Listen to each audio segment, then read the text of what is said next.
గురక. ఈ పదం తెలియని వారుండరు. మనలో చాలామంది గురక పెడతారు. ఇది పెట్టేవారికి ఎలా ఉంటుందో తెలియదు కానీ పక్కనున్న వారికి మాత్రం టార్చరే. వారితో కలిసి నిద్రించేవారు ఇక నిద్రలేని రాత్రులు గడపాల్సిందే. అసలు గురక ఖచ్చితంగా ఈ కారణంతోనే వస్తుందని చెప్పలేం కానీ గురక రావడానికి కొన్ని కారణాలు మాత్రం ఉన్నాయి. ఇంతకీ ఇది ఎందుకు వస్తుందో, దాని కారణాలు, నివారణకు ఏం చేయాలో ఓసారి చూద్దాం. గురక ఎందుకు వస్తుంది? నిద్రపోయే సమయంలో ముక్కు, గొంతు ద్వారా గాలి సరిగ్గా ఆడకపోవడం వల్ల ఆ చుట్టుపక్కల కణాలు వైబ్రేట్ అవుతాయి. ఫలితంగా వచ్చే శబ్దాన్ని మనం గురక అంటాం. ఇది ఎక్కువ రావడానికి గల కారణాలు బరువు ఎక్కువగా ఉండడం, ఆల్కహాల్ అలవాటు, పొగ తాగే అలవాటు ఉండటం. గురక తగ్గేందుకు ఇలా చేయాలి.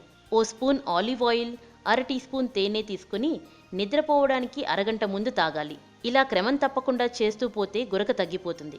శాశ్వతంగా సంపూర్ణంగా పోవాలంటే బరువు ఎక్కువ ఉన్నవారు వ్యాయామం చేయాలి. మద్యం, సిగరెట్ అలవాట్లకు దూరంగా ఉండాలి. ఒకవేళ మానకపోతే సాధ్యమైన మేరకు తగ్గించుకోవాలి. అలాగే నిద్రపోయేటప్పుడు వెల్లికలా కాకుండా పక్కకు తిరిగి పడుకోవడం చాలా మంచిది. ఇలా పడుకుంటే గురక రాదు. ఇలాంటి మరిన్ని తెలుగు టాపిక్స్ గురించి తెలుసుకోవాలంటే మా తెలుగు ట్రెండ్స్ ఛానల్ కి సబ్స్క్రైబ్ చేయండి.